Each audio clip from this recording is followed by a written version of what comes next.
Hello everyone and welcome back to my Ben 10 cinematic universe. This is part 2 in the series, and if you haven't seen part 1 then make sure you go watch it, because if you haven't seen it then you will not understand this video. This part will cover the Alien Force / Ultimate Alien phase in Ben's life, before we then go on to the final part, which will be the third part in this series, which will cover Ben 10,000. If you are not subscribed yet, make sure to hit that subscribe button so you do not miss the next part, and with that being said, let's get straight into the video. So the first film in this phase will be called Ben 10 Nights Forever. So this film will start off with Ben 10 as a teenager. Obviously, he has long forgotten about the Omnitrix. And obviously, at the end of the last trilogy, the Omnitrix was detached from Ben, and he's kept it away ever since. He still hangs out with Gwen, and he's got a few new friends. Essentially, he's doing alright. He's got girl troubles, and it's essentially more of a Peter Parker-esque story at this point in time. Obviously, the character is very different. He's a lot more mature, but he still has that chip on his shoulder. He's still the Ben 10 that we know and love from the other trilogy.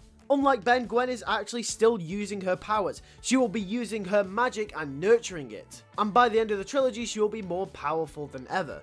The story will kick off when Gwen is actually captured by the villains of this film, who will be the Forever Knights. And essentially, the Forever Knights will be introduced as these people, this group that are devoted to securing the Omnitrix for its power. And obviously, Enoch will be the leader. This is also how we meet Kevin Levin once again. As we do know, Kevin is a massive part of the Alien Force franchise and Ultimate Alien going forward. He's actually one of Ben and Gwen's allies throughout the series. Essentially, how Kevin gets roped into this is that he had a mixture of Ben's powers come the end of the first film in the first trilogy, and essentially the Forever Knights captured him right after he was defeated by Ben in the first film. Enoch would think that a way of harnessing the Omnitrix's power without actually getting their hands on the Omnitrix, because they saw Ben as such a threat, would actually be to harness the power from Kevin Levin. But once learning that Ben had removed the Omnitrix, they decided to capture Gwen to draw Ben out. In the Forever Knights base, Gwen will actually meet a mature and reformed Kevin Levin, whose powers are that of absorption due to the tinkering of the Forever Knights.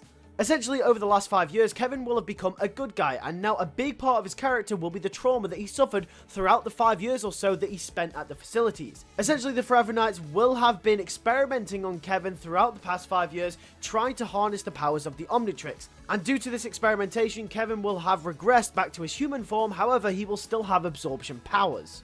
Gwen will take pity on Kevin and will grow a liking to him. We get a hint at their potential relationship as well in this film. The story with Ben will actually follow an internal battle where he decides to put the watch back on and save the day. When Ben puts the watch back on, it won't change like it did in the show, but in fact will stay the same with all of his original aliens. In the first battle, when he goes to rescue Gwen between Enoch and Ben, Enoch will temporarily beat Ben and capture him. Enoch will place Ben in a dream world, the same way that they did in the OG show.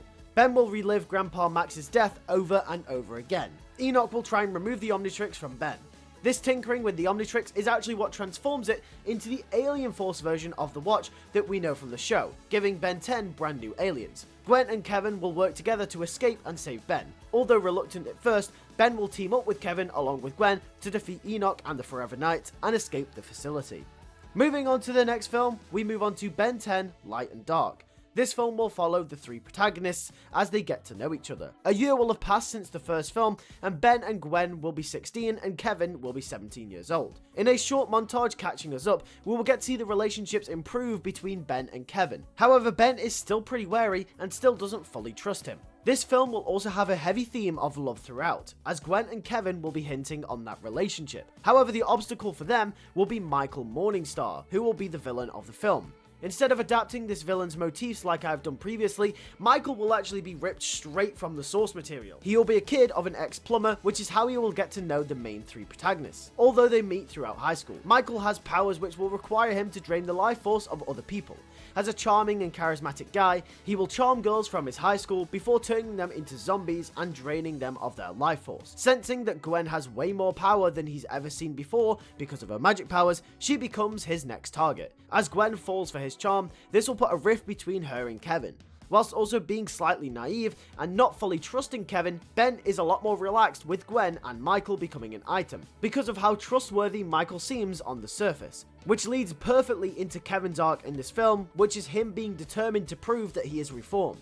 The movie will eventually culminate when Ben and Kevin have to team up to save Gwen from Darkstar. Ben will apologize to Kevin for not fully trusting of him, and their relationship will improve from there. By the end of the second movie, those three and their relationships with each other will be stronger than ever. Since the theme of this film is love and relationships, I'd also like to set up a relationship between Ben and the Omnitrix. As weird as that may sound, let me explain. The Omnitrix is a living, breathing thing.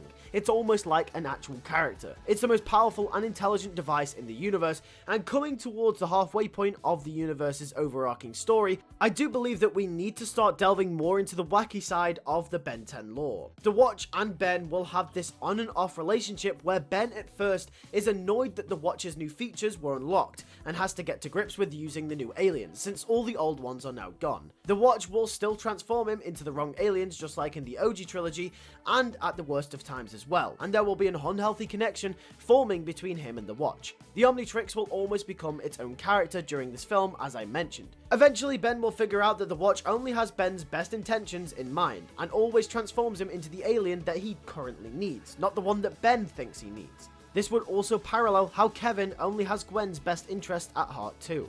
The end of the film and the post-credit scene would tease the beginning of the end. A strange orange ring would appear around the Omnitrix's rim. And that takes us to the final film in the second phase, which will be Ben 10, Secret of the Omnitrix. Now, one of my favorite Ben 10 storylines is from the Ben 10 original series, which was Secret of the Omnitrix, which, if you don't know, was Ben 10's first feature film. However, I'm going to be adapting that storyline here in a very interesting way. I'm going to be giving this storyline to an older Ben because I think this story works quite well at the end of this trilogy. This film would follow the Secret of the Omnitrix story where it started to self-destruct. It turns out that when Enoch tinkered with the Omnitrix, it also unlocked its self-destruct sequence. This sequence had been ticking down to its final stages in the last few weeks, and now it's down to its last few days.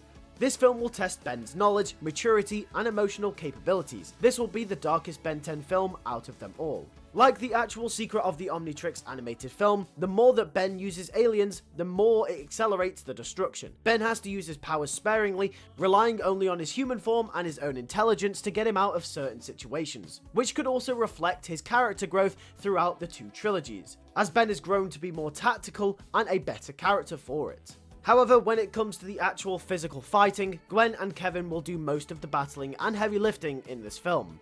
The main villain of the film will also be Albedo, who claims to be the assistant of the creator of the Omnitrix, Azimuth. The signal created by the Omnitrix when it entered self-destruct mode alerted Albedo, who has been on a galaxy-wide exploration for the Omnitrix ever since its creation. Albedo will disguise himself as being good, and says he's willing to take Ben to Azimuth to get the Omnitrix removed and reset. However, when the gang falls into Albedo's trap, Albedo threatens to kill Gwen and Kevin if Ben doesn't do what he says. Ben transforms and escapes from Albedo with Gwen and Kevin. The three make it to Azimuth by themselves just in time. Azimuth ends up helping Ben and resets the Omnitrix. However, Albedo is back and ready to take the Omnitrix by force. The final battle ensues, where Azimuth unlocks a few new aliens for Ben to use against him. The film ends with them all being successful. However, before leaving Xenon, Azimuth will also hint to Ben that he can unlock Master Control.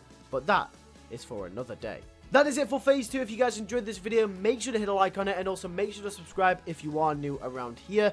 Make sure to hit the bell so you do not miss Part 3 when it does come out. And also, with that being said, thank you guys for watching. I'll catch you guys in the next video. Take care, and peace.